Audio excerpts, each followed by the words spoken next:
Bueno, Lau, me comentabas que querías aprender a cocinar algo, ¿cierto? Sí, porque mi experiencia en cocina es poca. ¿Qué sabes cocinar o qué te gusta?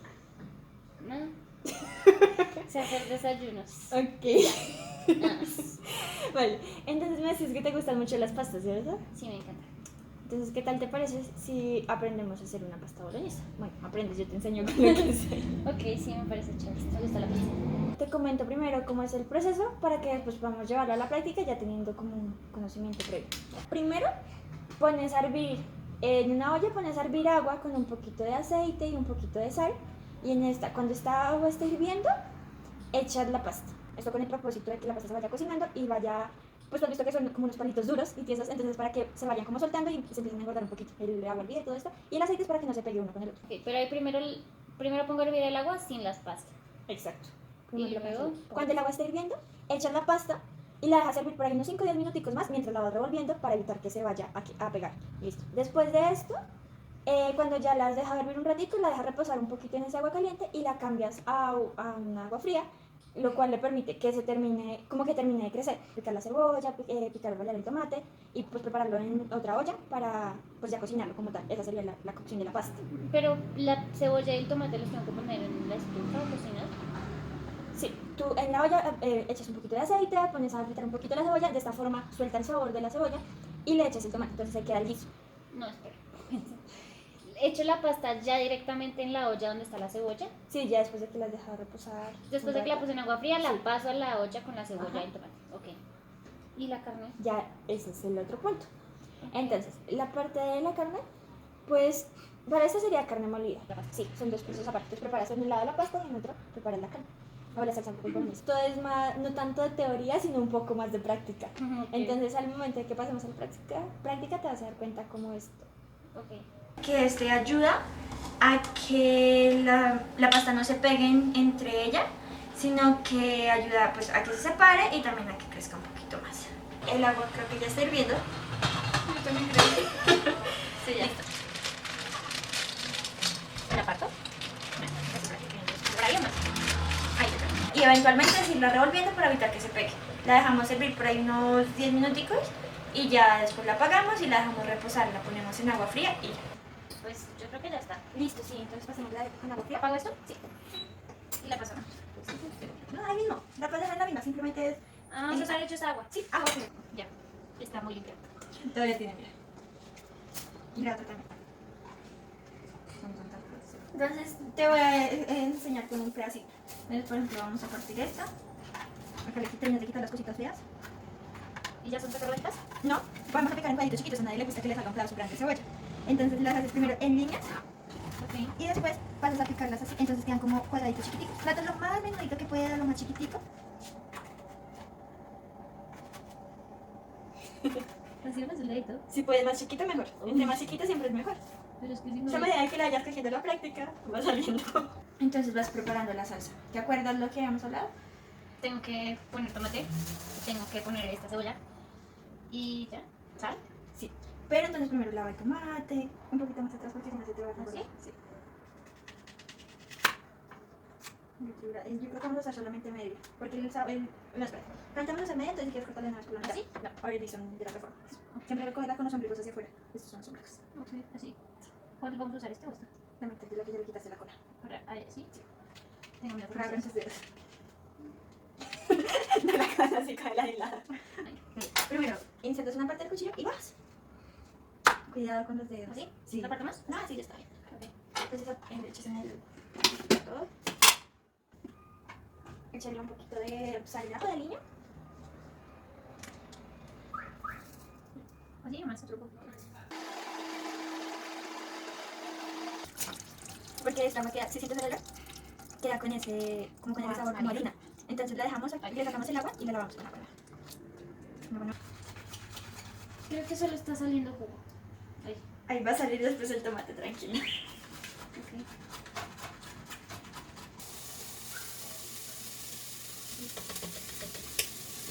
Toma para que lo ya son dos cosas.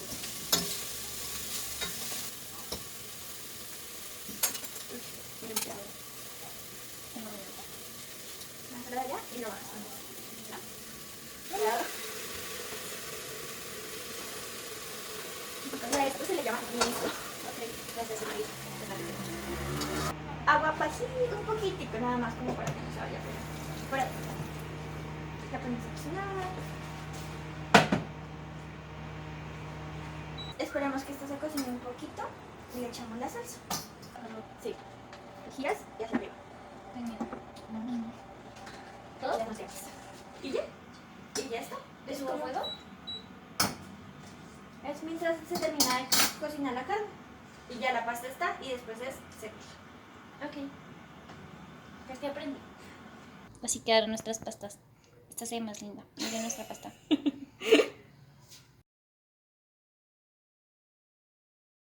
Bueno, Sara, entonces me dijiste que querías aprender un poco de fotografía, ¿no? Sí, siempre me ha llamado la atención, pero pues no lo sé hacer bien. Ok, entonces pues te voy a enseñar cómo...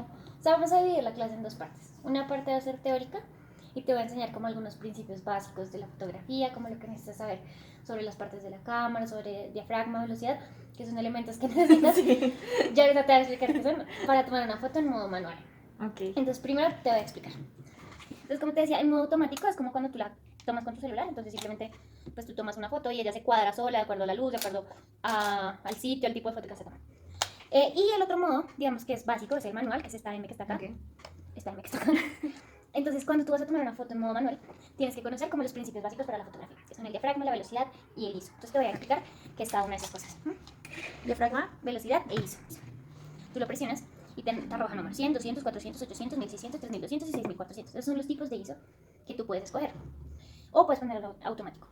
Entonces el ISO lo que hace es qué cantidad de luz absorbe la cámara. Entonces si estás en un lugar que tiene mucha luz, pues necesitas un ISO más pequeño. Si estás en un lugar muy oscuro, necesitas un ISO muy grande para que absorba más luz. Entre más luz, menos ISO. Exacto, porque necesitas que capture menos cantidad de luz porque ya hay bastante. Vamos a poner un ISO muy grande para capturar más luz. Vamos con el diafragma. La cámara tiene acá algo que se llama el obturador acá adentro, que es lo que hace como cuando tomas la foto, ¿sí? Es lo que se cierra cuando tomas la foto. Entonces, tú puedes escoger qué tan grande o qué tan pequeño es el huequito del obturador. Ese es el diafragma, ¿sí? Entonces también, pues digamos, las fotos son luz, entonces toda la cámara se centra en qué tanta luz entra, ¿sí? Entonces el diafragma, qué tanta luz puede entrar y el ISO, qué tanta luz... Como que retiene la cámara, ¿sí? Okay. Y en el diafragma, pues dependiendo del tipo de foto, tú haces uno más grande o uno más pequeño, dependiendo si quieres que entre más luz a la foto o no. Entonces la velocidad es la velocidad con la que se cierra el obturador. Entonces puede ser que se cierre despacio, puede ser que se cierre muy rápido. Okay. ¿Y dependiendo, también dependiendo del tipo de foto que vas a tomar y de la cantidad de luz de nuevo. Porque si se cierra muy rápido, entra menos luz, y si se cierra lento, pues entra más luz. Pero entonces, por ejemplo, si tú quieres tomarle una foto a algo que está en movimiento, digamos, a un carro que está pasando, tú tienes que tomarle a una velocidad muy rápida, porque si no te va a quedar borroso, o sea, te va a quedar un efecto que se llama barrido. Tú puedes tener un diafragma muy, muy grande, o sea, que entra mucha luz, pero si estás en un lugar muy oscuro, igual tienes que dejar una velocidad lenta para que dé la posibilidad de que entre más luz. Tú tienes que jugar con la mezcla entre el diafragma y la velocidad para que quede una foto bien hecha. Digamos, estás en un paisaje en un día súper soleado, pues no necesitas tanto ISO. Y si quieres que quede un barrido de un animal que viste, pues pones una velocidad lenta. Aquí se mueve el ISO, diafragma, estos dos, y velocidad solo este. Para tomar la foto es este básicamente.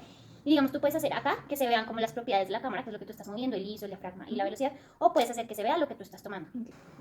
Con este de acá es el foco, este que ves acá. Okay. Entonces, eso también es importante. La cámara se puede poner en foco manual, que es MF, Manual Focus, o automático, AF, Automatic Focus. Eso se llama profundidad de campo. Okay. En la profundidad de campo es cuando tú escoges un objeto que quieres que se vea enfocado y el otro no. ¿Tienes alguna pregunta por ahora? ¿No? Bueno, la última cosa que sería chévere que supieras, como tarea básica de la fotografía, es, ¿ves que tengo esta cuadrícula? Sí. Uno puede decidir ponérsela o no ponérsela a la cámara, porque cuando uno está en una clase de fotografía le enseñan algo que se llama la ley de tercios. Entonces la ley de tercios, si tú ves, la cuadrícula está dividida en 9 cuadritos. Sí, 9 cuadritos. Entonces, cuando tú vas a tomar una foto, debes tratar que el objeto que tú quieres que sea el protagonista de la foto quede en alguno de los tercios, bien sea ocupando todo este tercio, o todo este tercio, o este tercio, o que quede, o sea, el centro de atención cruzando como estas líneas, donde se cruzan los cuadros en las esquinas. Uno normalmente no deja el centro de atención en el centro de la foto, porque visualmente se ve mejor donde cruzan estas líneas. Listo. ¿No tienes ninguna pregunta por ahora? No, por ahora no. Entonces yo creo que podemos pasar a la parte práctica de la clase. Que hay uno más adelante del otro. Sí. Entonces vamos a hacer profundidad de campo.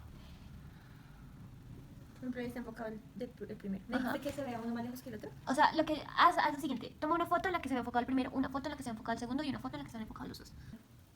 No, pues es normal, es tu primera clase. Normalmente es más difícil enfocar lo que está más lejos. Sí, porque se desenfoca todo. Quiero que escojas una foto que quieras tomar, como tú quieras, y la tomes. Ok. ¿Lo que se te ocurra?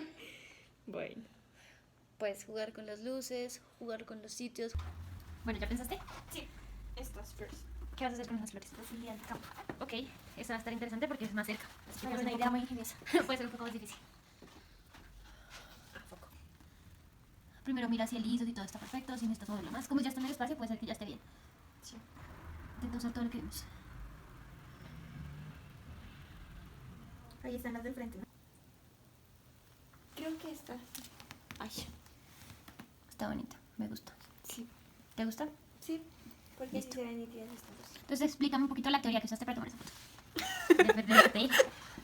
Bueno, estaba mirando lo de profundidad de campo. Ujú. Entonces, primero detallé como cuál iba a ser mi foco, que en este caso fueron un poquito de estas dos flores. Ok. Entonces, teniendo en cuenta, ajusté el foco, Ujú. cosa de que enfocara estas, pero las de atrás las alcanzara a ver un poquito borrosas. Ok. Bueno, el zoom y la ley de los tercios. Entonces, no dejé como mi flor central en el centro, sino Ujú. que las dejé en medio como de las cuadrículas, en las líneas como de atención. Pues ya le habíamos acomodado el ISO, que ay, entre mayor ISO, más luz recibe. Ajá. Muy bien. Entonces, como estaba un poquito oscuro, que teníamos un ISO un poquito más alto, Ujú. el diafragma es el que funciona al revés. Ujú. Entonces, entre más cerrado, más luz recibe. No estaba bien cerrado. Total aluminio. Sí. Y velocidad, procuré que estuviese rápido porque, pues como estaba con mi mano, no lograba tener una velocidad muy lenta porque iba a quedar borroso. Ujú. Muy bien. Aprendiste. Gracias. Para hacer este proyecto enseñé a una amiga sobre algunas bases de fotografía porque ella me comentó que quería aprender y yo tenía algunos conocimientos por una clase que tomé durante un semestre, entonces decidí enseñarle sobre el tema. Por otro lado, ella me enseñó a hacer una receta de pasta porque pues yo no sé cocinar, no tengo conocimientos de cocina y las pastas son mis comidas favoritas, entonces decidimos que sería chévere que ella me pudiera enseñar cómo hacer pasta, que es pues, de mis platos favoritos. La enseñanza y aprendizaje en 2 etapas. La primera etapa era una parte más teórica, entonces digamos cuando ella me estaba dando la clase sobre cocina, empezamos sentándonos juntos, ella me explicaba cómo era la receta, cuáles eran los pasos, más o menos cómo era el procedimiento. De igual forma, cuando yo le di la clase sobre las bases de fotografía, nos sentamos, yo le expliqué pues algunos elementos importantes sobre la cámara, sobre teoría que se necesita para poder tomar fotos técnicamente bien tomadas. Entonces primero hicimos esta parte teórica para luego pasar a la parte práctica. Entonces después pasamos a la cocina a hacer la receta pues, de acuerdo a los pasos que ella me había explicado y que habíamos hablado previamente. Y en el caso de la clase de fotografía pues pasamos a realizar algunos ejercicios con algunos elementos que teníamos en el espacio para poner en práctica ese aspecto teórico que ya habíamos visto. Bueno, la experiencia fue muy interesante en primer lugar porque pues en la parte del aprendizaje pues aprendí a preparar pasta, que como lo mencioné es uno de mis platos favoritos, y pues fue interesante porque lo aprendí con una persona con la que me siento cómoda, con una amiga, en un lugar tranquilo, en un lugar en el que ambos estábamos cómodas, entonces pues el proceso fue más sencillo, ya que ambas estábamos en confianza y pues ella tenía la paciencia para explicarme porque yo no tenía ningún conocimiento sobre cocina. Y pues yo estaba dispuesta y abierta a aprender sobre el tema porque quería hacerlo y porque me interesaba. Por otro lado, también considero que el proceso fue muy valioso porque me permitió transmitirle a alguien los conocimientos que ya tengo sobre lo que son las bases de la fotografía, y eso me obligaba a pensar en estrategias, en maneras de explicarlo de tal manera que mi compañera pudiera entenderlo, de tal manera que fuera claro para ella, porque a veces pues uno da por sentado que las personas entienden ciertas cosas que uno entiende, pero pues no es así. Entonces tuve que encontrar la manera de explicar mis conocimientos de forma clara, de darme a entender de la manera adecuada para que mi compañera pues terminara aprendiendo lo que le interesaba aprender.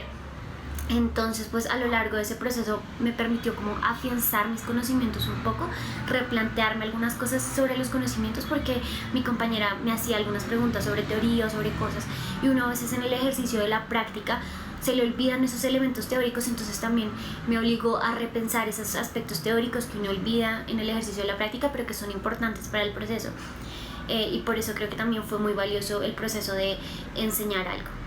Bueno, ya para concluir diría que en el proceso de enseñanza es muy importante el aspecto teórico, pero también el aspecto práctico, porque pues el aspecto teórico da las bases para poder ejercer la actividad que se quiere hacer, pero es la práctica en la que la persona verdaderamente aprende la actividad. Por ejemplo, en mi caso, cuando estaba aprendiendo a preparar la pasta, pues yo recibí la teoría, planteé algunas preguntas, pero en el momento en el que ya estaba en la cocina y estaba en medio de la preparación, me surgían más preguntas que no se me habían ocurrido durante la clase teórica, y fue el espacio en el que pude hacerlas y en el que pude como tal apropiar esos conocimientos. Pues también es importante pues la disposición del educador y del educando. Pues por un lado, yo estaba interesada en aprender el tema, entonces prestaba atención, hacía preguntas. Seguramente si no hubiera estado atenta, si no hubiera estado interesada, pues no habría sido igual el proceso de aprendizaje. De igual forma pues pasa con el educador. Mi compañera pues estaba interesada en enseñarme, estaba animada, buscaba las maneras de hacerlo claro para mí, entonces eso también facilitó mucho el proceso